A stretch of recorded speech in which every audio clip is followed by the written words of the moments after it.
Ladies and gentlemen, the Samsung Galaxy S25 line of devices are almost finally here. There will be a link in the description down below where you can actually reserve your very own S25 device. By doing this, by the way, at no cost to you, all they want is your name and your email so they can send you an email when these devices officially launch. But you're going to get, for nothing, a $50 Samsung credit. You can apply that credit when you do actually purchase the device. It can go towards whatever you want it to go towards besides the phone, accessories, earbuds, whatever you might want. They are talking about up to $1,250 of additional savings. Of course, this is likely to be referring to trade-in value for other devices. And you do enter, by doing this, to have a chance to win $5,000 worth of Samsung credit. But guys, I'm not just going to tell you that this reservation thing is here. That's cool. And if you click that link, it does actually help support the channel, which is also very cool.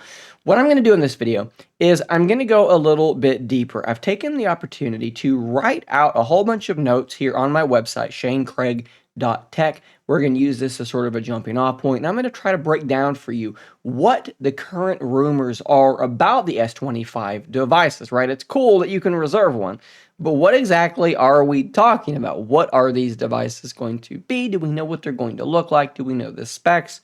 Turns out that we actually do know quite a bit. So that being said, let's jump into it. I think that maybe the most interesting thing about this line of devices is unfortunately something that I don't know if it's actually real. We're talking about the rumored S25 Slim.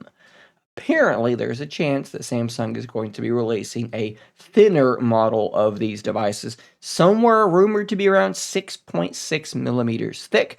That is very, very thin. In fact, that kind of puts it in the general ballpark of a folding phone when it's open. Obviously, not quite that thin, but still, it is thinner than your average Samsung Galaxy device. Now, there are rumors that the camera setup will be an ultra setup 200 megapixel sensor from those ultra phones, but maybe something like a 50 megapixel ultra wide and a 50 megapixel 3 or 3.5x zoom lens. Again, take all this stuff with a pinch of salt because we have seen lots of interesting things, right? Renders and, in this instance, WinFuture.de showing some leaks of some cases for the other devices. You have the S25 Ultra, you have the S25 and the S25 Plus, all leaking with cases on them and revealing their design, but no mention, no appearance of the S25 Slim. Does that mean the S25 Slim does not exist, or does it mean that perhaps it's coming at a later date? It is definitely hard to say just yet. Now, we'll be taking a closer look here momentarily at what these devices actually look like, but for a moment, let's pivot to their screens and overall sizes. It seems like, for the most part, everything's staying pretty much the same, with the base S25 model going from 6.2 inches to 6.3 inches being pretty much the only change that I'm seeing rumored. We do also expect that the S25 and 25 Plus are going to maintain that armor aluminum frame, with the 25 Ultra keeping the premium titanium frame at least one more year. Now, while it is a little bit disappointing to hear that the S25 devices are going to be sticking with the M13 OLED panels, foregoing the M14 panels, which tend to be a little bit brighter, we are hearing the S25 Ultra could still hit 3,000 nits of peak brightness with this sort of high brightness mode. For color options, it looks like the 25 and 25 Plus are going to have Moon Night Blue, Silver Shadow, Sparking Blue, and Sparkling Green. Maybe that was meant to be Sparkling Blue and Sparkling Green. It's a little bit weird, but that's what I read and that's what I wrote down, so that's what we're going with.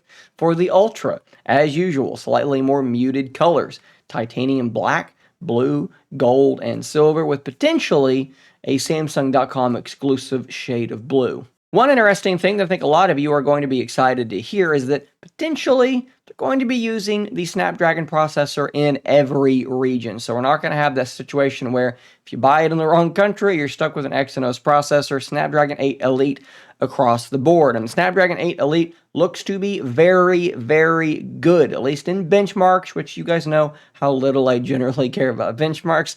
It's absolutely performing phenomenally well. We're also hearing that the base models of the S25 are going up to 12 gigabytes of RAM, which is of course good for multitasking, but it's also great for on-device AI tasks, which is something we're going to be seeing a lot more of as time goes by. These large language models, when they're unpacked on your device, they do need a lot of RAM, so Samsung is giving them that RAM. We're also hearing that there might be some sort of enhanced gaming mode that uses upscaling to boost performance. Let's talk about the cameras here for just a moment. So with the S24 Ultra, things were mostly good, but there was at least one thing that was a bit disappointing, and that was the zoom. So they went from a 10x optical zoom down to a much better sensor, but only 5x optical zoom. And the result of this was that at more extreme zooms, performance actually sometimes was worse than last year. So we need to see Samsung should take a step up in that regard. So with the Ultra phone, it does seem like they're sticking with that 200 megapixel sensor.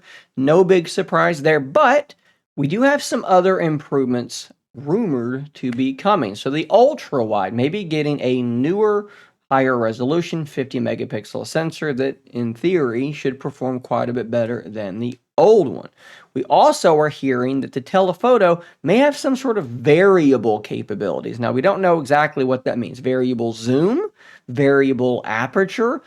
Don't know exactly what's going on there or if that's even true at all. We have also seen conflicting reports that that fourth sensor, which is a 3x optical zoom, may be getting the same jump up to a 50 megapixel sensor, should be much improved also. If that's the case, maybe the telephoto is a little bit better, right? I don't know what exactly they could do to improve that zoom, something with that variable functionality, your ultra wide and then your low level zoom, all improving. Software also makes things better. That might be a pretty good upgrade for the camera. On the other models, things are not nearly as exciting. The only rumor I'm seeing is that Samsung might be switching to a Sony sensor for the primary sensor. The specs apparently are very, very similar, so I wouldn't expect anything too major to happen there. So here's one of those leaked images of the S25 Ultra. It is inside a case here, as you can see. It does look very, very similar to last year's model, with the biggest difference that I'm noticing being the fact that the corners are much more rounded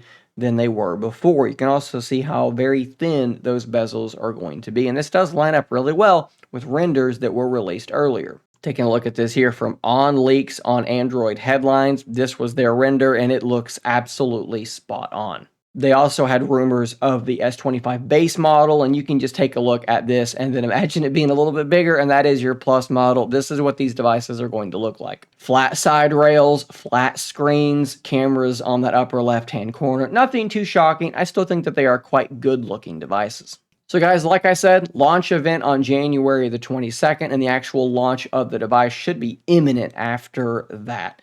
Hit that link down below to go reserve your S25 device. Like I said, it's a great way to help support the channel, and it's going to get you that $50 worth of credit. If you think you might buy one of these devices, go ahead and do it. It doesn't actually take any money from you. There's no requirements, I guess is the word I'm looking for. You don't have to buy the device when it comes out.